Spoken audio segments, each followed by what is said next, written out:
What is good, Cutter people?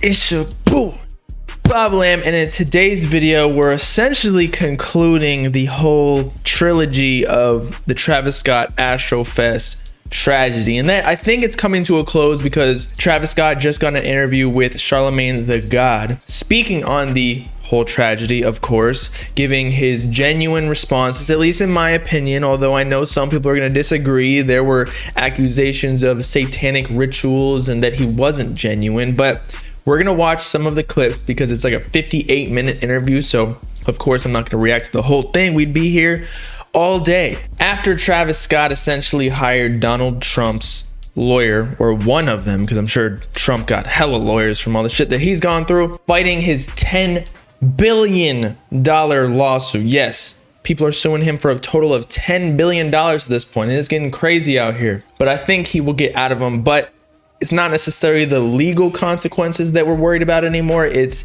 are the fans and general public going to accept him, or does it even matter if it's really just the fans though, because the general public ain't streaming his music? So let's get into it. Firstly, I want to cover how Travis Scott addresses the satanic ritual conspiracy theories and people accusing him of encouraging violence at his concerts through his music, in that there have been actual arrests against Travis Scott for inciting riots, I think at Lollapalooza a few years back, as well as legit fighting a fan in the stands for like trying to steal his shoes or chain or something. And it references some tweets from back in the day telling people to sneak in and whatnot. And the media is essentially trying to portray him as someone trying to encourage violence and causing these deaths indirectly, and so he's responsible for the whole tragedy that went down. But I guess here's what Travis Scott had to say. Some people say your music played a role in this. Like, I've seen them, cite lyrics, that encourage this kind of behavior. I've seen them say your music is demonic and this was a satanic ritual. You think your music is to blame? I mean, no. I'm a man of God. So that's the first thing first. And, so it's just, yeah, that's that. Clear and concise. I believe in God, or I support God, so I cannot be hosting a satanic ritual.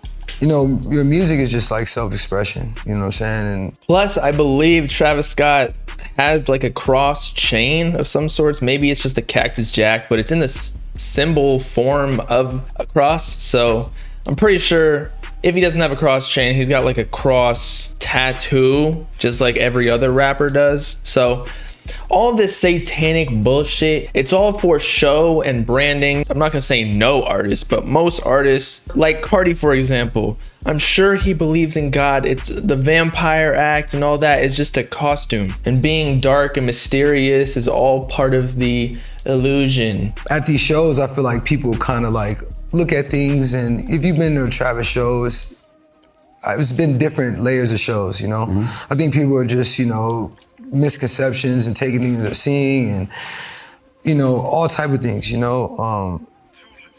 I've took pride in trying to grow from where I was when I first recorded music to now where I'm going in music. So yeah, I just think people gotta, and that's one thing with me, is just people gotta kind of experience it sometimes. And I think that's what it was. People were kind of like, even before, people were hearing about it, they come and experience it and taking away their own thing. And it's always gonna be an outside opinion. But, for the ones that, really believe in me and, understand what I'm about and what I'm doing, no, that's not what I'm, preaching. I always preach like love, always preach understanding, always preach, take care of your loved ones, love each other, you know what I'm saying? Get out your ideas, never let yourselves be stopped, Love one another and step into that, I think that's a part of it, but the music does encourage people to be violent at these shows. I mean, that's what the rage is about. Most of the music is me sometimes talking about what I see at the shows. Mm-hmm. You know what I mean? If I'm talking about the shows, and so that's just, the energy, you know what I'm saying? But the energy isn't to come and start, being ultra violent and just being violent and hurting each other. Charlemagne low-key dropped a bomb on Travis Scott, and he's low-key right, saying that the music, the whole point of the rage is to encourage violence, and it is technically speaking. However, I think when you come to a Travis Scott festival, or at least for the fans at least, I have never even been to an Astrofest, but I knew how it was just from previous videos, friends that have gone there, that there's mega mosh pits. Travis Scott even talks about in his songs. So I feel like when you go to these shows, you buy a ticket, you almost sign off a waiver, and there should be that explicit signage that somebody has to do before they go to these shows in the future, that like that's what you're expecting, not necessarily ultra violence, just like how Travis Scott was saying. So I'm on Travis's side still, but Charlemagne did make a good point. He's just kind of like playing on both sides, devil's advocate, so that different perspectives are shown. So yes, the rage does encourage violence to a degree, but obviously not to the point where people start like trampling each other. Nobody wants that unless you're like a psychopath. And I can attest for Travis Scott, he does always say in interviews and whatnot to love each other, support each other. Even at his shows during the tragedy, he was telling people like, take care of one another, your neighbors, all the people next to you in the crowd, because he probably knows it's going to get a little bit squished, but he didn't necessarily know that people were dying out there, which we'll get into in a second. At another point in the interview, Travis says he didn't know people had passed away until after the show, and he didn't hear people screaming for help. And before we even get into Travis's perspective, you just got to realize as an artist, there were 50 to 100,000 attendees at one stage, all at night, and holding their phone camera, holding a flashlight like this. And when everything else is dark, it creates a glare. So all you see in the crowd up on the stage, especially because there's a spotlight on you, I don't know, given light pollution or something, is white dots everywhere. You don't see any human faces except for maybe the very front, and if it was during the day, but it was at night when all of this went down, I assume. Now, was he radioed in from the producer manager that was controlling the staff of the show? Maybe. I don't know. We'll find out. Let's talk about that night, man. When did you find out things got as bad as they did? Now, that's the question everybody wants to know. Yeah, it wasn't really until like minutes until like the press conference until I figured out exactly what happened. You know, even after the show, you know, you just kind of hearing things, but you don't know. I didn't know the exact details until, you know, minutes before the press conference. Already, I feel like that's just a miscommunication of whoever's running the show. I feel like if someone dies, even if it's just one person or someone's severely injured, they should be like communicating that, radioing that to every single person at the show. Be like, look out for severe injuries because we already have one person that sustained this. It's likely that if it occurred this way, that it's going to happen in other places as well. So be very diligent. And even if he didn't know, his stage manager or whoever, again, is running the show should have known. I think this was a huge miscommunication by the staff, or maybe not necessarily the staff, but the producer of the show, Live Nation. It's like, wait, you know, what? Like, you know, you just went through something and it's just like, wait, what? You know. So you didn't know people that actually passed away and stuff? Nah. Wow. Until minutes before, you know, which is, yeah. You know, and the thing is like, you know, people pass out, you know, people, you know, things happen at concerts, but something like that. Facts. At literally every festival and concert, people pass out, and not even for the reasons similar to what happened at Travis Scott's Astrofest.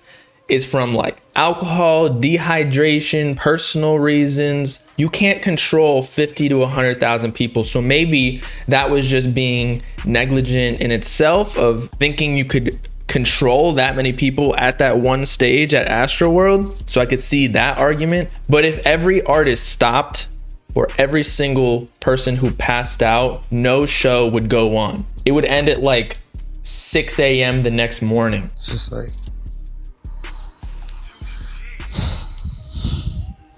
yeah, people said they collectively heard folks screaming help every time, you stopped the song to get your attention. Did you hear any of those screams? Nah, man. And you know, it's so crazy because I'm that artist too. Like, you know, anytime you can hear something like that, you want to stop the show. You want to make sure, you know, fans get the proper attention they need, you know. And anytime I could see anything like that, I did, you know. You know, I stopped it like a couple times to just make sure everybody was okay. And for anyone denying that, I showed this in one of my previous videos where Travis Scott did in fact stop the show while there was a fan who was passed out, was getting like body surfed out of the crowd to the medics so that he could be treated. Yes, Travis Scott was like singing auto-tune or whatever to like not make it awkward, maybe not to draw attention to it, but still, people were denying the fact that he ever stopped the show when in fact he did. It's literally recorded on Apple Music. And I just really just go off the, you know, the fans' energy as a collective, you know, call and response. And I just didn't hear that. You know, I got music, I got my in-ears, but I just didn't hear that, you know? Break that down a little more. Like nobody knows what it's like being on stage except for other artists. So speak to us from that perspective of what you can see and hear. It was like, what, 50,000 people? Yeah, I mean, you got like a venue, you know, filled with like 50,000 people.